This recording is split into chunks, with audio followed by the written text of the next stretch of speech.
Bem-vindos à Hora da Verdade. O nosso convidado desta semana foi embaixador de Portugal nas Nações Unidas, em França, no Brasil, na OSCE. Foi secretário de Estado dos Assuntos Europeus em 2 governos do Partido Socialista. Francisco Seixas da Costa abrandou o seu comentário televisivo permanente, mas mantém-se atento a Portugal e ao mundo. Sou José Pedro Frazão, comigo faz esta entrevista Helena Pereira do Público. Bem-vindo, Sr. Embaixador, aqui à Renascença e ao Jornal Público. Trump é inevitável, uma figura inevitável dos dias que correm nos debates sobre política internacional. Nos últimos dias caíram mal algumas declarações do presidente norte-americano em relação ao esforço que alguns aliados fizeram, por exemplo, no Afeganistão. Trump chegou a dizer que os americanos é que tinham estado na linha da frente. Portugal perdeu 2 militares nesta operação. Acha que o governo português devia ter dado uma resposta pública ao presidente norte-americano sobre esta matéria? Acho que o governo português devia ter tido uma atitude, não sei se teve, mas devia ter tido uma atitude de desagrado relativamente ao modo como o esforço de solidariedade português feito nessa altura foi, digamos, envolvido naquilo que foi uma declaração de Trump. Declaração essa na qual ele já recuou, nomeadamente relativamente aos soldados britânicos. Há uma declaração, aliás, forte de Trump, no sentido de dizer que os britânicos tiveram um papel importante, até porque morreram 400 e tal soldados nessa operação, que é uma operação de solidariedade, e vale a pena dizê-lo, é uma operação de solidariedade dada pela NATO à luz do artigo, da utilização do artigo 5º, que era a primeira vez que era utilizado, e é, de facto, da parte do presidente Trump, uma ligeireza de linguagem ter feito aquele comentário que ofendeu os vários países europeus que tiveram mortos nessa operação e por isso mesmo, digamos, a declaração de Trump em relação ao Reino Unido é clara. Nós não sabemos se foi feita alguma diligência de natureza bilateral. Pública não foi, mas pode ter sido feita de forma mais discreta, mas se não foi, é pena que não tenha sido. A relação transatlântica e bilateral Portugal-Estados Unidos é bastante sensível neste momento. Um dos temas que se tem falado tem a ver com os Açores e neste caso, por exemplo, a base das lajes. O Sr. Embaixador admite que Portugal deve trabalhar diplomaticamente para evitar extremar a relação com os norte-americanos, para que se preserve, de certa maneira, não só o ativo, que parece cada vez mais valioso das lajes, mas sobretudo que trava algum ímpeto norte-americano no sentido de uma dominação das lajes, a exemplo de outros lugares como a Groenlândia. Eu não vejo qualquer vantagem por parte dos Estados Unidos e em termos da pragmatização da vontade de Trump de ir mais longe do que a atual situação relativamente às lajes. As lajes foram postas à disposição dos Estados Unidos num acordo de natureza bilateral que os Estados Unidos têm aproveitado da maneira que querem, inclusivamente, se nós lembrarmos bem, Portugal até era favorável a que os Estados Unidos tivessem uma maior presença nas lajes. Relativamente ao início da sua pergunta, a relação entre Portugal e os Estados Unidos é um elemento axial da nossa política externa e do nosso posicionamento internacional.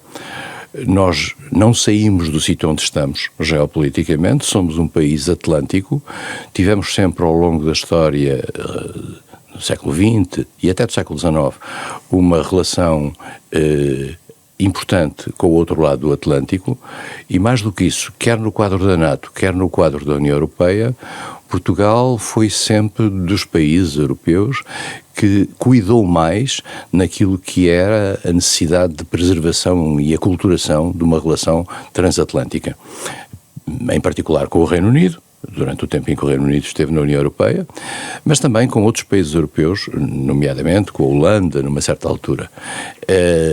Portugal tem sempre, em relação aos Estados Unidos, uma atitude, eu não diria de mão estendida no bom sentido, isto é, nós consideramos que é importante para a preservação daquilo que é o nosso papel no Atlântico, ter os Estados Unidos a bordo dessa relação. E os Estados Unidos foram sempre uma nação com a qual estabelecemos laços muito fortes. Dito isto, a atual conjuntura é uma conjuntura atípica. Mas as conjunturas atípicas no plano internacional não fecham necessariamente as portas definitivas ao relacionamento bilateral entre os dois países. E por isso mesmo vai haver mais América depois de Trump. Há quem diga que a América depois de Trump poderá ser ainda pior do que a América de Trump. Isso é outra coisa. Mas dito isto, nós estivemos com a América antes de Trump e vamos seguramente estar com a América depois de Trump. Isto independentemente da questão da comunidade portuguesa nos Estados Unidos, etc., que outros países Ou na têm. Venezuela, podíamos falar sobre a Venezuela. Houve alguma posição de Portugal, na sua perspectiva, que podia ter sido mais afirmativa em relação ao direito internacional? Claro que sim. A posição que Portugal tomou relativamente à agressão que os Estados Unidos fizeram na Venezuela e à não consideração dos elementos essenciais do direito internacional que estiveram subjacentes a essa atitude foi uma posição lamentável. Não vale a pena sobre isso ter a mais pequena dúvida. Como foi lamentável a posição que Portugal deveria ter aculturado dentro da União Europeia relativamente a essa questão. O único país da União Europeia que se portou relativamente bem nessa matéria foi a Espanha, ao fazer uma declaração com democracias da América Latina, no sentido de considerar que, independentemente da questão do afastamento de Maduro, a grande questão é a ruptura com o direito internacional que uma intervenção desta natureza significa. Os Estados Unidos, utilizando aquilo que agora se tem falado muito, que é a doutrina Monroe revisitada, os Estados Unidos consideraram ter uma espécie de direito, os franceses têm uma expressão magnífica para isso, do droit de regard sobre a América Latina, que lhes permite intervir quando consideram que estão a ser postos em causa os seus interesses. É muito interessante o que se tem passado nos últimos anos relativamente a esta questão dos interesses americanos. Num passado, mesmo em administrações extremamente amigáveis, nomeadamente na relação transatlântica, os Estados Unidos utilizavam os seus interesses como representativos dos interesses do mundo. A linguagem e a narrativa da nova administração americana é muito mais egoísta, muito mais ostensivamente egoísta, que é dizer estes são os nossos interesses e nós temos que os levar a cabo. E há por trás disto uma nova filosofia que, curiosamente, eu já encontrei aqui em Portugal pessoas que são sensíveis a essa nova filosofia. Essa nova filosofia resume-se de maneira muito simples. A noção que existe é que estamos, neste momento, no caminho para uma espécie de nova ordem internacional bipolar, em que, por um lado, há a ameaça da China e, por outro lado, aos Estados Unidos. E há quem pense, e os Estados Unidos pensam isso de forma muito clara, que, perante aquilo que é uma ameaça da China à globalidade do mundo ocidental, devem ser dados aos Estados Unidos todos os mecanismos, todos os instrumentos para poder fazer face a essa ameaça, mesmo que a utilização desses instrumentos signifique, em primeiro lugar, o desrespeito pela lei internacional e o desrespeito pelas soberanias. Isto é, os Estados Unidos têm o direito de mobilizar a seu favor todo o conjunto de instrumentos que lhes permitam reforçar a sua posição para combater a China. E os Estados ocidentais devem ficar, como aliás ficaram na Segunda Guerra, durante a Guerra Fria, no quadro da bipolarização União Soviética-Estados Unidos, devem dar aos Estados Unidos tudo o que eles queiram. E, portanto, isto é uma espécie de uma nova subordinação e é uma doutrina que, curiosamente, já começa a ter alguns seguidores, mesmo em Portugal. E Portugal está submisso face a essa atitude dos Estados Unidos.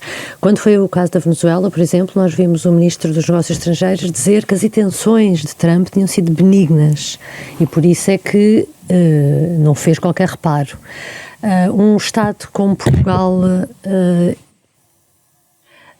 para manter essa boa relação transatlântica, está a deixar-se colocar está a colocar-se numa posição mais submissa, é isso? Eu achei imprudentes, para utilizar uma expressão simples, as declarações do Sr. Ministro dos Negócios Estrangeiros relativamente à Venezuela. Imprudentes porque me pareceram demasiado submissas face àquilo que era uma perfeita ruptura com o direito internacional que os Estados Unidos estavam a ter. E eram submissas numa lógica de subordinação àquilo que era o interesse maior que, pelos vistos, existia de o mundo se ver livre da ditadura de Maduro. Ora bem, se vamos por esse princípio, se vamos pelo princípio de fazer ações perante ditaduras, bom, então o mundo nunca mais acaba em termos de conflitualidade. E os Estados Unidos, nessa matéria, não podem dar lições a ninguém quando recebem o herdeiro da coroa da Arábia Saudita com cavalos em frente à Casa Branca, que foi talvez a primeira grande manifestação de regozijo face à vida de um líder estrangeiro a esse nível. Os Estados Unidos provam que para eles existem ditaduras do bem e ditaduras do mal. Além do mais, e esse é o ponto essencial pela qual que me leva a ser crítico da posição do governo português, eu não gosto muito no plano internacional de fazer o jogo daqueles que colocam Portugal no pelourinho, mas temos que perceber uma coisa, o próprio discurso americano relativamente à invasão da Venezuela é um discurso que despreza a dimensão democrática e sublinha muito mais a dimensão recursos e interesses e a tomada de posição relativamente ao petróleo. E por isso mesmo, digamos, toda a bondade subjacente que é aquela que está por trás das palavras do ministro Paulo Rangel relativamente à atitude americana, nomeadamente no afastamento do presidente Maduro, mas na manutenção, curiosamente, do mesmo regime depois disso, quer dizer, o regime mantém-se todo até agora, tirando Maduro, cria uma espécie de bondade imanente à posição americana e à ação americana. A ação americana, apesar de tudo... Mas a ação americana também não foi motivada pela ditadura, foi motivada por retirar a influência da China. É isso, mas repare bem, o discurso do Ministro dos Negócios Estrangeiros português, digamos, absolve a ação americana em função de ter retirado um ditador. Mas, na realidade, o discurso americano não concentra na intervenção democrática ou na intervenção em prol da democracia o essencial da ação americana. O que significa que há aqui uma contradição entre, por um lado, o discurso americano e o discurso de absolvição português. Nessa nova ordem mundial, como é que viu este Conselho para a Paz criado na semana passada, o ato fundador? Acha que é uma ameaça às Nações Unidas? Claramente. O Conselho para a Paz, vale a pena voltar atrás para perceber como é que ele foi criado. Ele foi criado como uma iniciativa americana no sentido de tentar encontrar um mecanismo para a resolução do problema de Gaza e da relação palestino-israelita. Nasce naquele contexto específico. Curiosamente, e vale a pena lembrá-lo, esse Conselho para a Paz é, de certa modo, abençoado pelo Conselho de Segurança das Nações Unidas. Há uma garantia de apoio internacional dado nas Nações Unidas ao Conselho para a Paz. Trump utiliza este Conselho para a Paz no sentido para criar uma estrutura que é claramente desafiadora daquilo que é o papel das Nações Unidas na ordem internacional. Trump diz uma frase magnífica, magnífica entre aspas, que as Nações Unidas têm um grande potencial. Disse-o no discurso de Davos. As Nações Unidas têm um grande potencial, mas é preciso a gente lembrar-se que as Nações Unidas foram criadas em 45, foram criadas, curiosamente, sob o grande impulso americano, que delas se distanciou aqui ou ali quando precisou de fugir da ordem multilateral porque não lhe dava jeito e porque tinha a necessidade, pela leitura que tinha dos seus interesses, de ir sozinho, mas durante muitos anos, vale a pena dizer agora com perspectiva, o mundo ocidental, nomeadamente o mundo europeu, de certa maneira foi-se acomodando a essa excepcionalização americana e a essa utilização das Nações Unidas quando davam jeito e a não utilização das Nações Unidas quando era mais interessante. Trump está claramente a tentar colocar este Conselho no centro de uma nova ordem internacional e, curiosamente, é ele quem decide quem entra ou não entra, é extraordinário. Os países têm que entrar com uma contribuição financeira e se nós olharmos bem e com algum critério o conjunto de países que estão naquele palco, já os que estavam em Sharm el-Sheikh era uma coisa, os que estavam agora em Davos é outra. Países esses, muitos dos quais têm os seus cidadãos impedidos de entrar nos Estados Unidos, a lista dos cidadãos daqueles países que são impedidos de estar nos Estados Unidos, curiosamente confunde-se com os presidentes desses mesmos países, e sejamos claros, aquele grupo de países que ali estão não é necessariamente uma coisa muito prestigiante em termos do conjunto da sociedade internacional. Acho aí que a Europa teve uma atitude de grande dignidade. Tem muito a ver com com a Groenlândia. Mas uma atitude de dizer não estamos disponíveis para entrar nisto, enfim, mas Portugal foi convidado e não respondeu. E Portugal não respondeu, que eu saiba. Ainda está a ponderar. Está a ponderar como está a ponderar toda a União Europeia, no fundo. Quer dizer, Portugal quer-se, de certa maneira, proteger com a globalidade dos países like-minded, que estão a pensar mais ou menos da mesma maneira. Portugal tem uma política externa de um país frágil. Não vale a pena sobre isso ter a mais pequena dúvida. E por isso mesmo é compreensível que em várias circunstâncias Portugal procure o conforto daqueles que possam estar mais ou menos na mesma linha. Isso dá-lhe alguma garantia de não ficar sozinho. E eu compreendo isso, devo confessar que compreendo isso, mas exceto nas questões que tocam a dignidade daquilo que é a matriz da ação portuguesa no mundo. O que se passou na Venezuela toca essa dignidade. Portugal não pode dizer o que diz naquele momento, não devia ter dito o que disse naquele momento, independentemente de nós pensarmos também que temos uma comunidade importante lá, etc. Mas tudo isso não justifica, digamos, uma subordinação automática aos Estados Unidos. Quanto ao Conselho da Paz, o Conselho para a Paz é claramente um desafio às Nações Unidas. As Nações Unidas são um órgão que, curiosamente, foi, como eu disse, criado pelos Estados Unidos ou incentivado pelos Estados Unidos e que, apesar das tensões durante a Segunda Guerra Mundial, sobreviveu. Durante a Guerra Fria, sobreviveu. E sobreviveu de uma forma até surpreendente, tendo em conta que houve imensos bloqueios no Conselho de Segurança, quer pela Rússia, quer por parte dos Estados Unidos, que a certa altura, de certa maneira, limitaram a ação das Nações Unidas.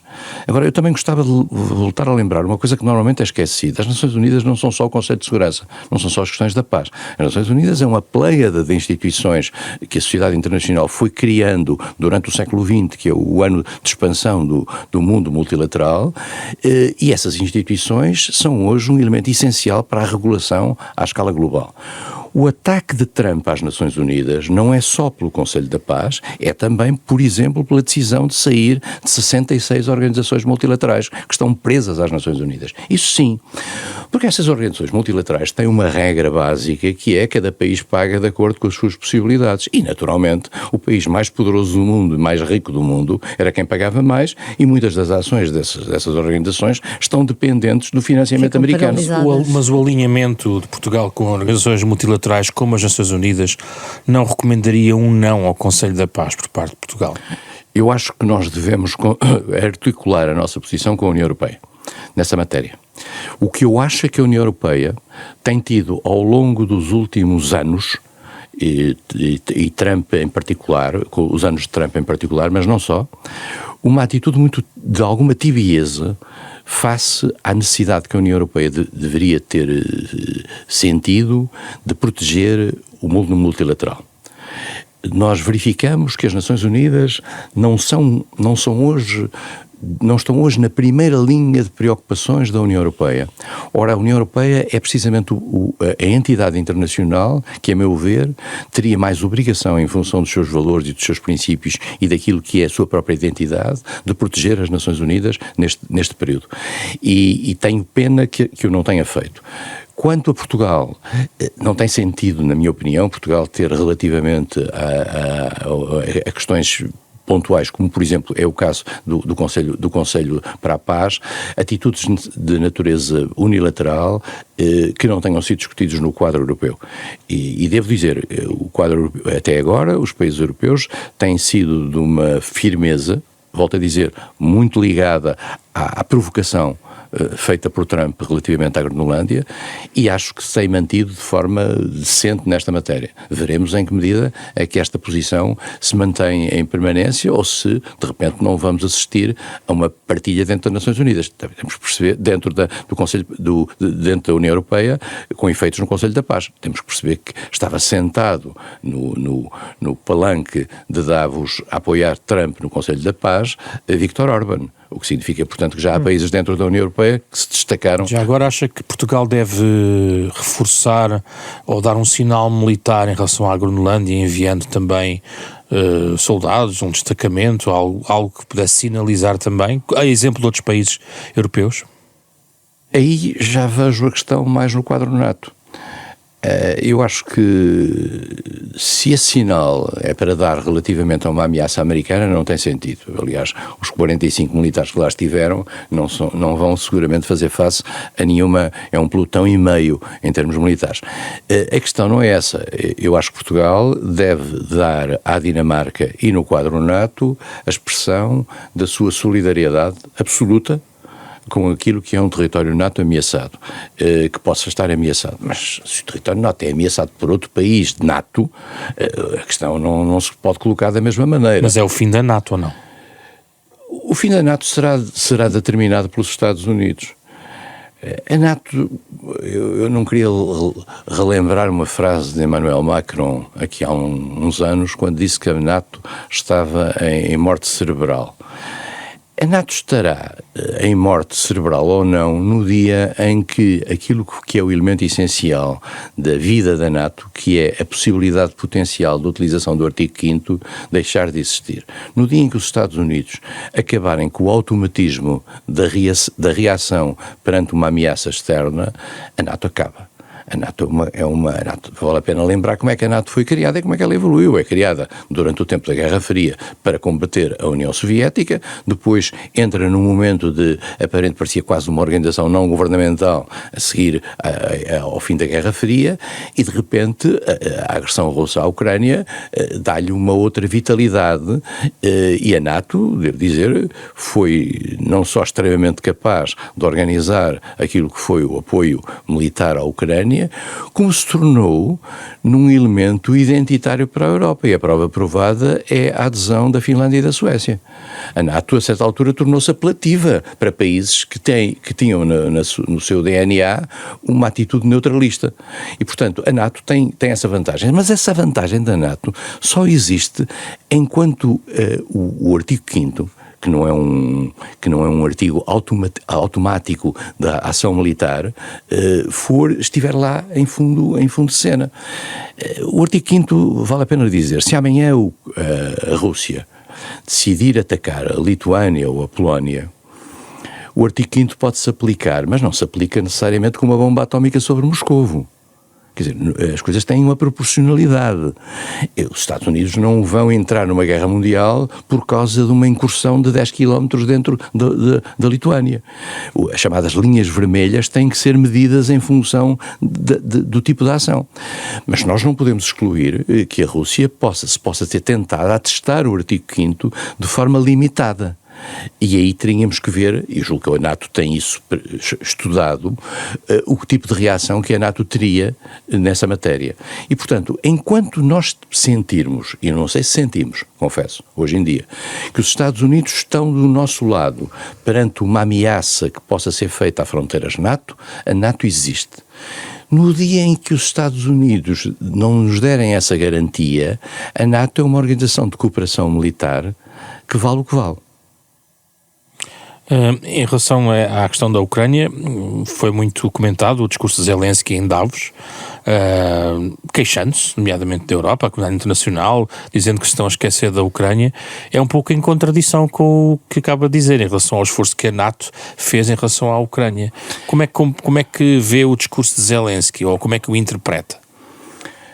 O discurso de Zelensky, aliás, é muito bem feito, é uma bela peça retórica que um speechwriter fez para Zelensky. É manifestamente uma maneira de Zelensky secular enviamento ao discurso americano relativamente à Europa. É um discurso que parece um discurso de falta de gratidão de Zelensky face a uma Europa que tanto o apoiou e que até o apoiou combatendo até os Estados Unidos nesse apoio. É um discurso que posso considerar surpreendente, mas eu penso que é um discurso que tem a ver com a conjuntura e tem a ver com a circunstância de Zelensky estar no fim da linha e perceber que vai ter que aceitar algo que vai muito para além daquilo que ele, no início e durante a guerra, estaria disposto a aceitar. E, portanto, o que Zelensky procurou sublinhar ali é uma coisa que está subjacente até no discurso europeu, que é a noção de que a Ucrânia é uma espécie de linha da frente dos interesses da segurança europeia. esta é uma linha que muitos países europeus defendem e, mais do que isso, é uma linha que os países europeus têm vindo a utilizar junto às suas próprias opiniões públicas para justificar o acordo, para justificar o apoio à Ucrânia. E é algo que Zelensky tem, digamos, explorado até ao limite.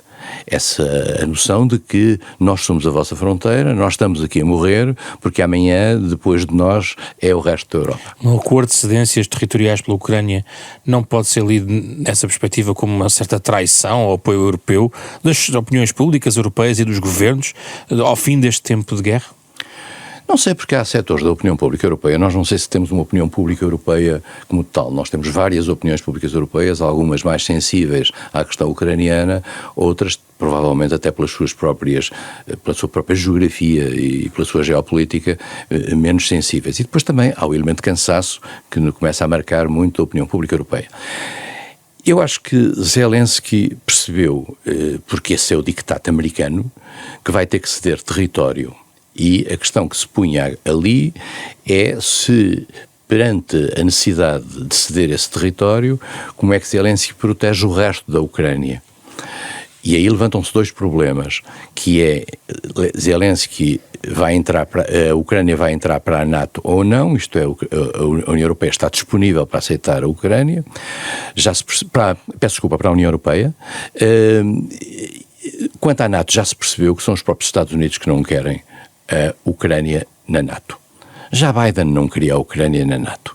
E não quer a Ucrânia na NATO por uma razão relativamente simples.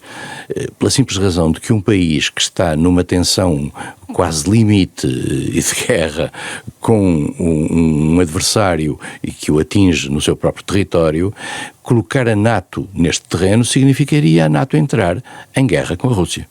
E a NATO não está interessada em entrar em guerra com a Rússia, em particular os Estados Unidos não estão interessados em entrar em guerra com a Rússia e seriam arrastados para isso no caso da NATO entrar em guerra com a Rússia. E, portanto, Zelensky sente de facto que perdeu a batalha da entrada para a NATO, está a tentar com grande força que a União Europeia o aceite, independentemente de poder até ser uma entrada limitada naquilo que são as consequências até económicas da entrada da NATO, da Ucrânia para a União Europeia. Agora, há aqui um momento decisivo que tem a ver com algo que Zelensky não falou ou só falou enviamente no seu discurso, que é a questão das garantias de segurança. A questão das garantias de segurança é a questão. Há duas questões-chave na entrada, na relação da Ucrânia com os seus parceiros ocidentais num final de guerra. Um deles era a questão NATO, que era o chapéu NATO. A segunda é a questão das garantias de segurança. Há vários países europeus que já disseram que estavam disponíveis para colocar tropas no terreno para dar garantias de segurança à Ucrânia, que perante um ataque russo havia uma reação. A Rússia já disse desde o princípio que não aceitaria a presença em território ucraniano de forças NATO, mesmo que travestidas de ações de operações de paz. E temos que perceber duas coisas na posição russa. Quando estamos a negociar, temos que olhar sempre para aquilo que são as razões do outro lado, mesmo que não as subscrevamos. A Rússia não quer um cessar-fogo, e eu percebo que a Rússia não queira um cessar-fogo. Percebo perfeitamente que a Rússia não queira um cessar-fogo. Porque, na perspectiva russa, um cessar-fogo significaria uma pausa nas hostilidades que, de certa maneira, funcionaria em detrimento daquilo que é o seu avanço muito lento e penoso no território ucraniano e permitiria à Ucrânia, durante esse tempo de cessar-fogo, reforçar-se militarmente. Nomeadamente aumentar as suas capacidades, reconstituir as suas tropas, etc. A Rússia quer um deal final, um acordo final, que possa incluir um cessar-fogo, mas que possa incluir já, digamos, a decisão final sobre o próprio território que fica definido como seu. Podemos ter aqui terrenos de ambiguidade, isto é, não haver, tipo, como acontece na Coreia, entre as Coreias, não haver um formalismo na assinatura, mas haver uma situação de facto que fosse consagrada pela comunidade internacional e que se pode prolongar durante muito tempo. Isso existe em Chipre, existe na Coreia e poderia existir também ali. Agora, O que a Ucrânia quer, e há uma pequenina frase no discurso de Zelensky que deixa isso, o que a Ucrânia quer é que quem esteja envolvido nessas medidas de segurança, independentemente de poder ou não haver tropas no terreno, que a Ucrânia gostaria, mas que não vai ser possível, sejam os Estados Unidos. O que a Ucrânia quer é garantias de segurança por parte dos Estados Unidos. E uma das garantias de segurança por parte dos Estados Unidos, que é falada de passagem no discurso de Zelensky, é a no-fly zone. A no-fly zone, que é uma questão, se lembrarem bem, já estava no início desta guerra, é uma questão vital, porque se a certa altura houver um acordo de que ninguém pode andar por cima da Ucrânia, isto é, mísseis, aviões, etc., isso priva a Rússia de qualquer capacidade de atuar sobre a Ucrânia por cima. E se os Estados Unidos garantirem essa no-fly zone, e podem-no fazer se assim quiserem, isso para a Ucrânia seria extraordinário. Eu diria que é mesmo melhor do que ter tropas NATO no terreno, cujas regras de engajamento seriam muito difíceis de definir. E, portanto, estamos aqui num tempo em que Zelensky vive numa situação, nós temos que nos pôr também no lado de Zelensky. Zelensky vive numa situação em que as cartas que tem na mão, que aliás Trump disse isso uma vez naquela infame reunião, que ele não tinha cartas na mão, e é verdade. Zelensky, as únicas cartas que tem na mão é a determinação do seu povo de continuar com a guerra, não sabe até quando. E por isso mesmo ele tem aquele desabafo, que é um desabafo que fala sobre a incapacidade europeia de se definir, que é no fundo isto ecoa muito daquilo que Trump diz relativamente à falta de coesão europeia e à falta de determinação europeia. Agora, isto soa a muitos olhos europeus e a muitos ouvidos europeus como uma ingratidão, tendo em conta aquilo que foi o empenhamento europeu fantástico ao longo destes anos em favor da Ucrânia. E a entrada da Ucrânia na União Europeia não vai dificultar também a gestão política, que já é complicada? O alargamento à Moldova e à Ucrânia poderá significar mais dificuldades para a união da União Europeia? Significaria o ultrapassar, digamos, dos requisitos de natureza técnica que estão sempre subjacentes à entrada de um país para a União Europeia. A entrada de um país para a União Europeia, para além da subscrição dos chamados critérios de Copenhague de 1993, direitos humanos, etc., e democracia, coisa que poderia ser ultrapassada no caso da Ucrânia, tendo em atenção que não parece muito lógico que se esteja a pedir a um país que está sob guerra e sob estado de lei marcial que siga, digamos, os mecanismos de natureza democrática que seguem outros países que estão em situação normal. Quer dizer, eu acho que pode-se dizer, na minha perspectiva pessoal, tem todo sentido que não tenha havido eleições na Ucrânia nos últimos anos em função da vida política que se vive, que a Ucrânia atravessa. Quer dizer, o que é que são os cadernos eleitorais neste momento no meio da Ucrânia? São os mesmos que a Rússia utilizou para fazer aqueles referendos nas republiquetas que entretanto criou no Donbass, em Zaporizhzhia e em Kherson. E portanto, eu penso que pode haver aí um esforço voluntarista no sentido de trazer a Ucrânia. Aliás, isto até pode vir num pacote negocial global para dentro da União Europeia. Isso levanta um problema, digamos, relativamente à legitimidade de fazer ultrapassar outros países que estão à espera, países dos Balcãs em particular, que estão à espera e que teriam, digamos, uma expectativa legítima de entrar para a União Europeia antes da Ucrânia. Mas aí pode haver um voluntarismo especial e uma noção de que há uma emergência que levaria à entrada para a Ucrânia. Depois não sei se devem ser e se são aplicáveis à Ucrânia todos os critérios e todas as políticas, nomeadamente aquelas que têm um impacto orçamental brutal, nomeadamente, por exemplo, a política agrícola comum. Mas aí também era possível fazer uma entrada faseada, em que à Ucrânia não eram aplicadas determinadas políticas e se avaliaria de tempo em tempo essa mesma entrada. Havia, digamos, um gesto político para a Ucrânia entrar, mas não necessariamente a aplicação global das políticas técnicas, dessas políticas técnicas. Este processo tem um problema. é que a entrada da Ucrânia para a União Europeia precisaria do apoio dos parlamentos, de todos os parlamentos nacionais de todos os países. Isso não será possível, não é? Ora bem, isto não é possível ultrapassar. E isto é que não é possível ultrapassar de acordo com os tratados. Dir-se-á, mudam-se os tratados. Não, mas para se mudarem os tratados da União Europeia tem que ser por unanimidade. E nessa unanimidade lá estão os tais países que criariam dificuldades à entrada da Ucrânia. Portanto, a União Europeia tem neste momento as mãos atadas nessa matéria. Nós sabemos e constatamos que há uma grande pressão por parte da União Europeia no sentido de isolar aqueles países que são mais relutantes.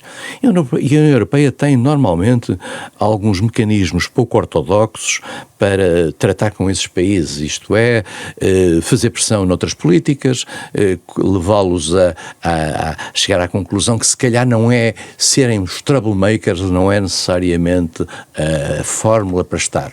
Não sei se conseguirá fazer isso com a Hungria, não sei se conseguirá fazer isso com a República Checa até agora, mas também com a Eslováquia.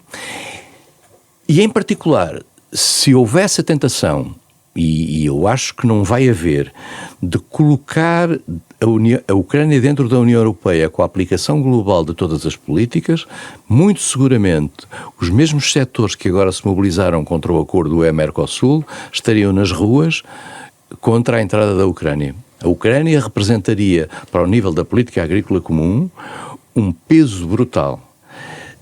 E diz-se, bom, mas então a União Europeia tem que se calhar, até porque está agora a discutir as suas novas perspectivas financeiras, tem que se calhar abrir as bolsas, abrir a sua bolsa, cada país, e aumentar a contribuição para o orçamento.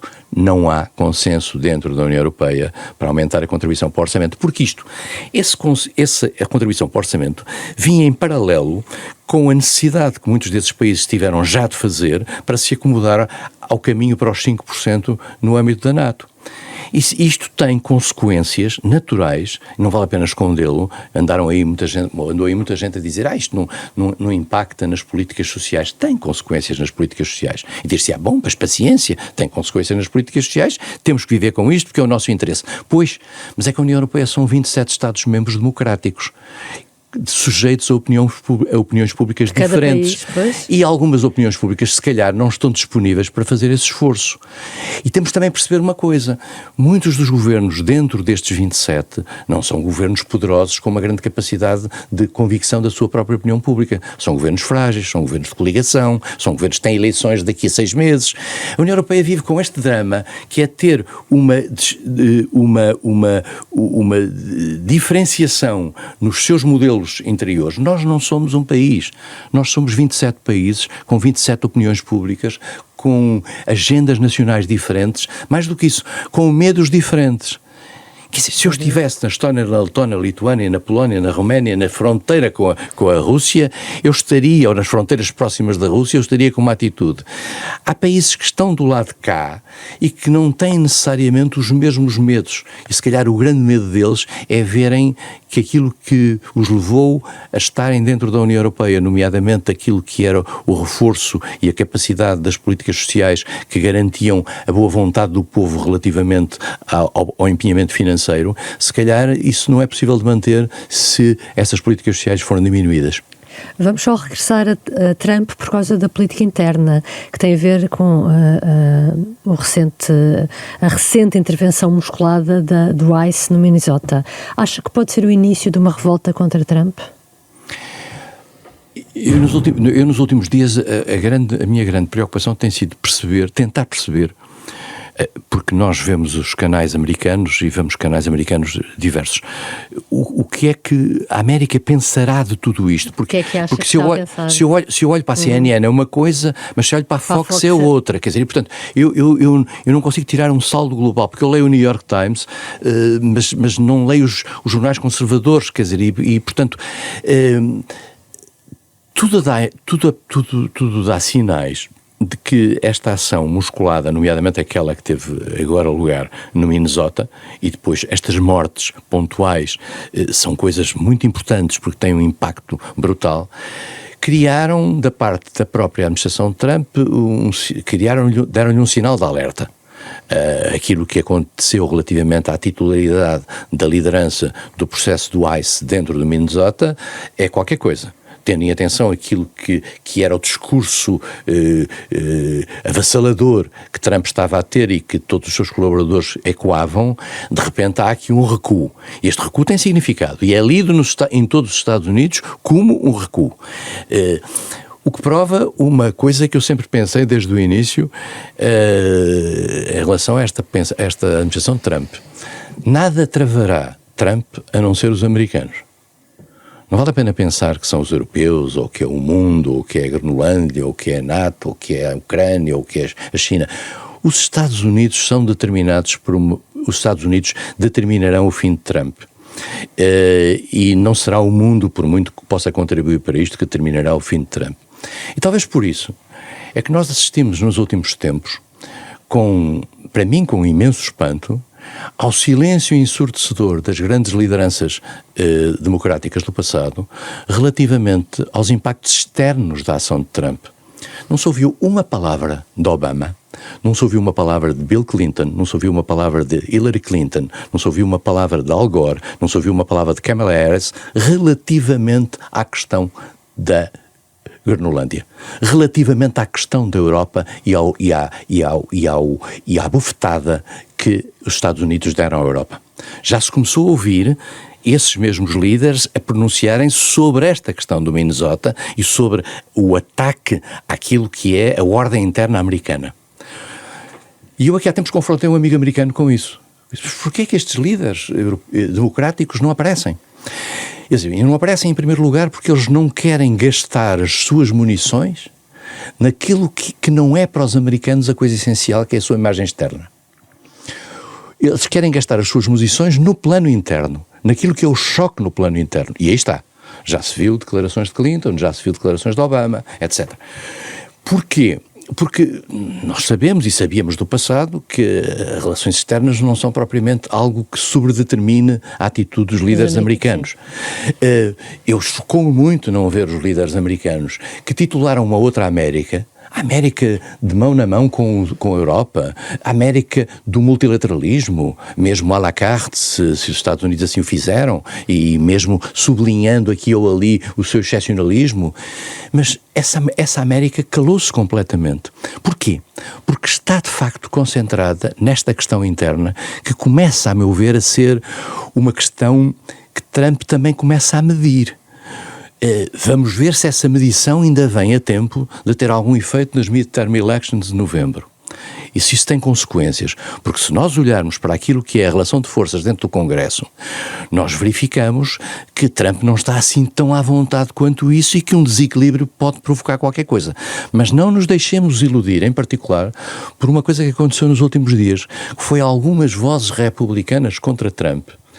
A maioria das vozes republicanas contra Trump são de líderes americanos e de políticos americanos que não são candidatos à reeleição nas midterm elections. Estão muito mais à vontade para serem contra Trump.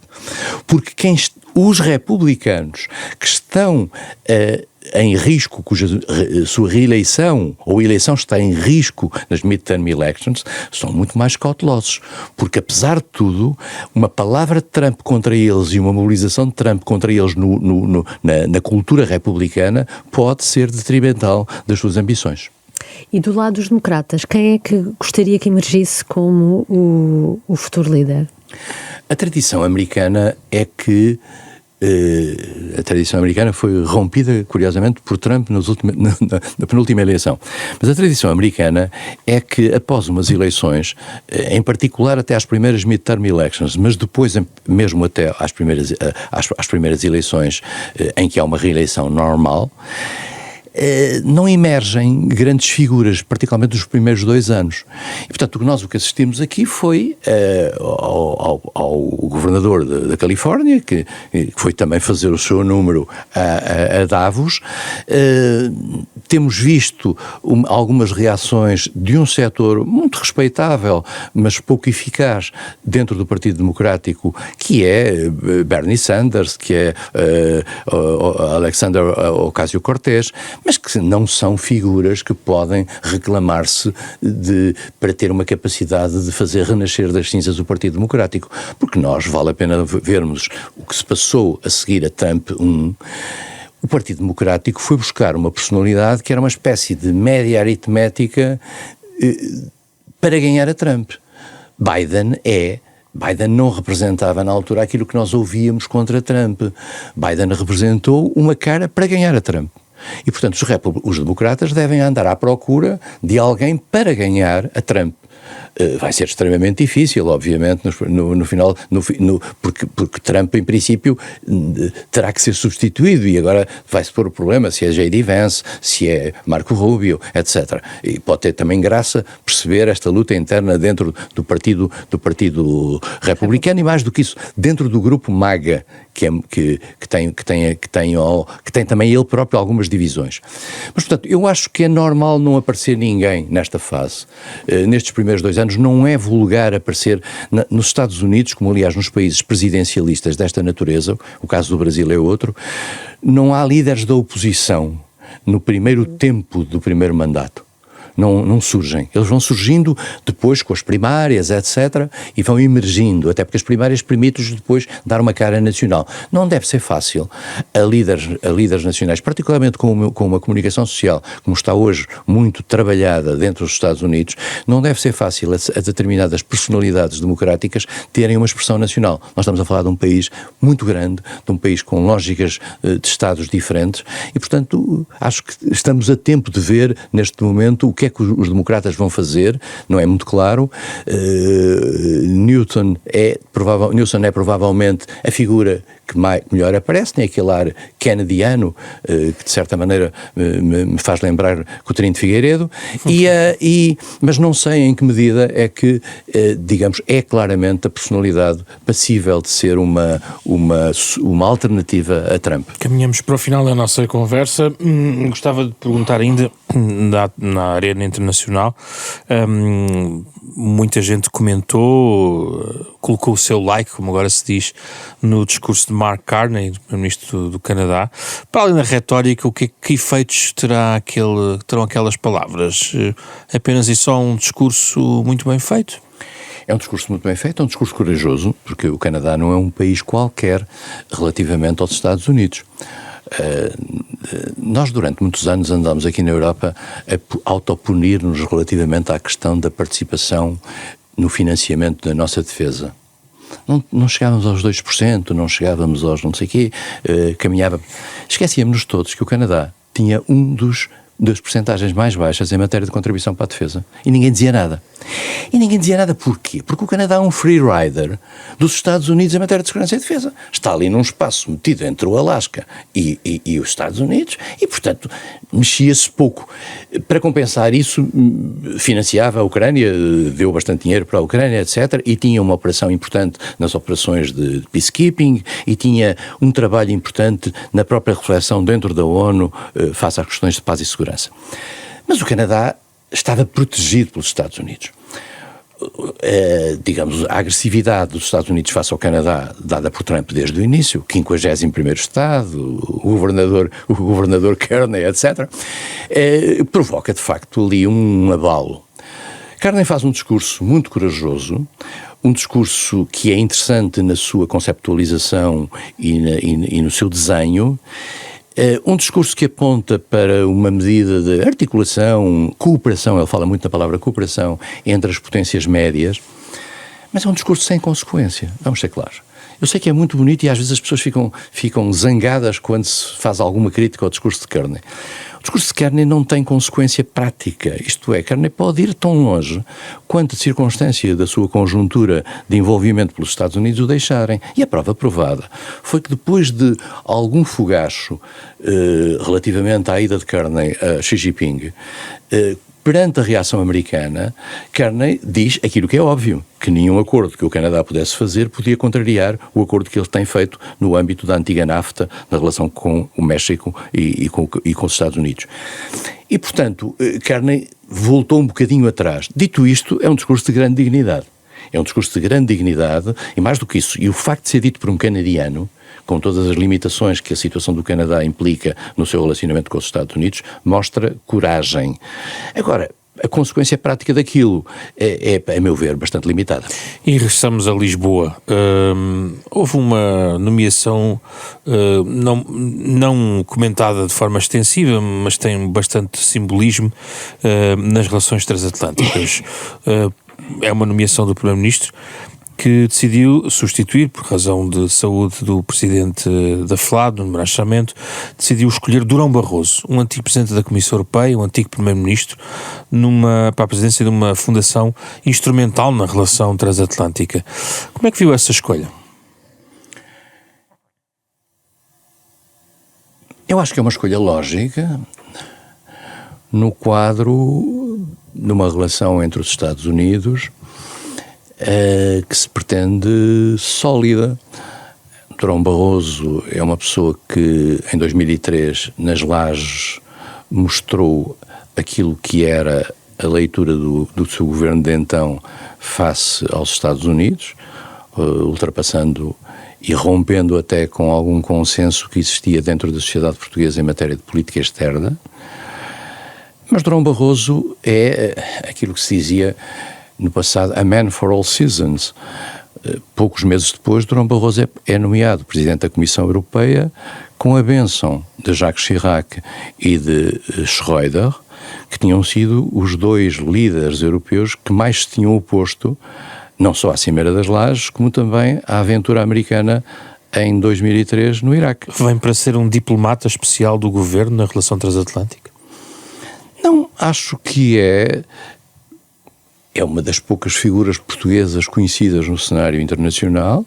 Teve o seu trânsito depois de 10 anos na Comissão Europeia, da Goldman Sachs, de uma qualquer coisa das vacinas, e acho que está perfeitamente adequado em função daquilo que é a filosofia do atual governo, no sentido de procurar ser uma ponte com os Estados Unidos, sejam os Estados Unidos o que forem. Sobretudo com Trump. Sobretudo com Trump, mas eu não sei se Trump sabe quem é Durão Barroso. Uma questão relacionada ainda com o momento que vivemos, nos quadros das competências que tem, o que é que o próximo Presidente da República vai ter que tomar como prioridade na vertente externa, na sua opinião? O Presidente da República deve, sendo também Presidente do Conselho Superior de Defesa Nacional, e sendo esse Conselho Superior de Defesa Nacional um órgão importantíssimo no sentido de determinar e desenhar até qualquer tipo de compromissos que venham a ser definidos por Portugal no quadro internacional, acho que o Presidente da República deve ser alguém que mantém, digamos, nas suas mãos aquilo que são os compromissos que Portugal tem no quadro externo e se mantém firme e fiel a esses mesmos compromissos, sejam no quadro NATO, sejam no quadro da União Europeia, seja mesmo em algo que depende apenas de nós, que é a possibilidade de enviar tropas para cenários de operações de paz. Portanto, são 3 dimensões diferentes que algumas se conjugam entre si. Acho que o Presidente da República deve ter uma grande serenidade e induzir uma grande serenidade em tudo o que sejam as opções de natureza externa, nomeadamente natureza militar, e acho que no quadro propriamente político deve preservar aquilo que são as grandes prioridades que Portugal consensualizou internamente como elementos essenciais, que aliás estão na Constituição de 76, que aliás valia a pena ser revisitada, que é a NATO e a União Europeia. Mas vale a pena sublinhar que estamos num contexto em que muitos falam sobre eventual envio de tropas, enfim, formato nos próximos anos no quadro da Europa, portanto uma tensão militar crescente, e lembrar também que houve um Presidente da República, que curiosamente falámos em Durão Barroso, que manteve ali uma relação com o governo na altura relacionada com o envio de tropas para o Iraque. O Presidente Sampaio foi importante no diálogo com o governo de então em relação à natureza da força a enviar. Acha que esse tipo de cenários poderá replicar-se nos próximos anos, tendo em conta o contexto que vivemos? A atitude do Presidente Sampaio relativamente à mobilização de tropas para o Iraque teve a ver com algo que é identitário da posição portuguesa, que é: nós funcionamos no quadro de ações de natureza internacional legitimadas por órgãos internacionais. A ação no Iraque foi uma aventura americana a que alguns países europeus deram de forma irresponsável o seu aval, com as consequências que isso teve na destruição do Iraque, na destruição do equilíbrio Iraque-Irão, na criação de um vazio dentro do Iraque que deu origem à criação do Estado Islâmico, na criação do ISIS e no aumento imenso do ISIS e a sua saída posterior, quer para a Síria, quer para o Sahel. A aventura de 2003 é uma aventura irresponsável, é uma aventura criminosa que criou uma situação internacional dramática, cujas consequências nunca foram verdadeiramente medidas, mas que estamos a sofrer em permanência. E por isso mesmo, tendo em atenção que a possibilidade de envio de tropas para o Iraque em 2003 era algo que não configurava um compromisso internacional por parte de Portugal face a uma legitimidade internacional, nomeadamente uma decisão do Conselho de Segurança, uma resolução do Conselho de Segurança das Nações Unidas, o Presidente Jorge Sampaio limitou o mais que pôde a contribuição portuguesa para essa ação. Foram militares da GNR, se bem me recordo. Exato. Outra coisa será, não convém misturar as coisas, outra coisa será se amanhã, perante uma situação de um mecanismo de paz que o implique com um acordo internacional alargado, não é no âmbito do Conselho da Paz, mas no âmbito, por exemplo, das Nações Unidas e no âmbito, por exemplo, da NATO e com elevado consenso, a possibilidade de ter forças portuguesas presentes num contexto de peacekeeping, se isso vier a ser feito... Na Ucrânia ou em qualquer outro sítio. Sem resolução do Conselho de Segurança? A resolução do Conselho de Segurança, o não aval do Conselho de Segurança, o aval do Conselho de Segurança seria muito importante. Dito isto, se isto relevar de um acordo de natureza internacional extremamente alargado, em que estejam envolvidas os países NATO, eu acho que Portugal teria alguma dificuldade em se isentar de uma colaboração nesse sentido. A questão está, digamos, na legitimidade objetiva desse tipo de ação. Hoje em dia, pedir uma resolução do Conselho de Segurança seria muito complicado. Portugal já esteve envolvido, vale a pena lembrar, em ações de natureza NATO que não estavam cobertas por uma resolução do Conselho de Segurança. Foi, por exemplo, a ação no Kosovo. Eu estava no governo nessa altura e recordo-me bem da discussão que se teve. E, portanto, há aqui zonas cinzentas. Uma solução que fosse consensualmente vista como uma solução positiva para o caso ucraniano, com o acordo russo, com o acordo americano, com o acordo europeu, dificilmente Portugal se poderia isentar de colaborar à sua medida naquilo que seria a sua contribuição. Muito obrigado pela sua presença, Embaixador Francisco Seixas da Costa, o nosso convidado do programa Hora da Verdade, uma parceria da Renascença com o Jornal Público. Vai ler também esta entrevista no Jornal Público e também no site da Renascença e na edição da noite da Renascença. Muito obrigado pela sua presença. Muito obrigado.